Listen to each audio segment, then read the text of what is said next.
ఈ నెల 28న సీఎం రేవంత్ రెడ్డి నల్గొండ జిల్లాలో పర్యటించనున్నారు. సుమారు 13,000 కోట్ల భారీ వ్యయంతో చేపట్టనున్న ఆర్ఎండ్బి హ్యామ్ రోడ్ల నిర్మాణ పనులకు ఆయన శంకుస్థాపన చేయనున్నారు. అనంతరం నల్గొండ మున్సిపల్ కార్పొరేషన్లో మొదటి ఫేజ్ డ్రింకింగ్ వాటర్ అందించే పనులకు శంకుస్థాపన చేయనున్నారు.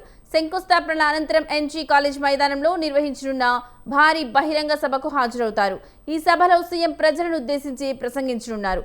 స్వయం సహాయక సంఘాల మహిళా ప్రతినిధులకు ప్రభుత్వం తరఫున చెక్కులను పంపిణీ చేయనున్నారు. కాంగ్రెస్ శ్రేణులు భారీ బహిరంగ సభను విజయవంతం చేయడానికి విస్తృత ఏర్పాట్లు చేస్తున్నారు.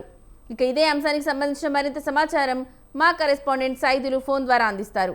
సైదులు, చెప్పండి, ఈ అంశానికి సంబంధించి మీ దగ్గర ఉన్న లేటెస్ట్ అప్డేట్స్ ఏంటి? సీఎం పర్యటనకు సంబంధించి అక్కడున్న ఏర్పాట్ల గురించి. ఎస్ లక్ష్మి, ఈ నెల 28న నల్గొండకు సీఎం రేవంత్ రెడ్డి రానున్నారు.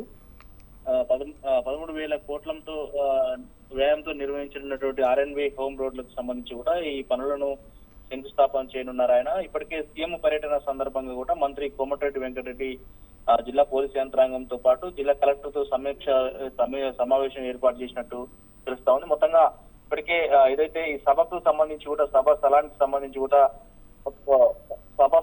సంబంధించి కూడా ప్రత్యేకమైనటువంటి పర్యవేక్షణ చేస్తున్నటువంటి పరిస్థితి కనిపిస్తా ఉంది.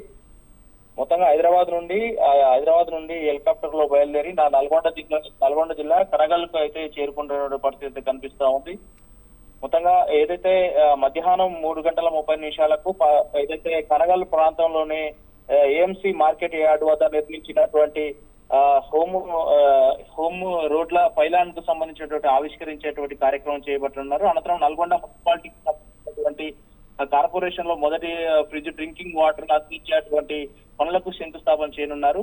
మొత్తంగా ఎన్జీ కాలేజీ గ్రౌండ్ లో ఈ కార్యక్రమాల అనంతరం కూడా ఎన్జీ కాలేజీ గ్రౌండ్ ఏర్పాటు చేసే భారీ బహిరంగ సభకు ముఖ్యమంత్రి రేవంత్ రెడ్డి అక్కడ సభ స్థలంలో ప్రసంగించనున్నారు. దాంతో అక్కడ ఉన్నటువంటి ఎవరైతే అక్కడ ఉన్నటువంటి కాంగ్రెస్ శ్రేణులకు కూడా ఒక దిశానిర్దేశం చేసే ఆలోచన ఉన్నట్టు కూడా ఇప్పటికే అంచనాలు వేస్తున్నటువంటి పరిస్థితి కనిపిస్తోంది. మొత్తంగా ముఖ్యమంత్రి రేవంత్ రెడ్డి ప్రసంగ అనంతరం కూడా ఎస్హెచ్జి మహిళా సంఘాలకు అక్కడ ఉన్నటువంటి మహిళా డోక్రా సంఘాలకు కూడా చెక్కులు అందజేయనున్నట్టు కూడా తెలుస్తా ఉంది. లక్ష్మి.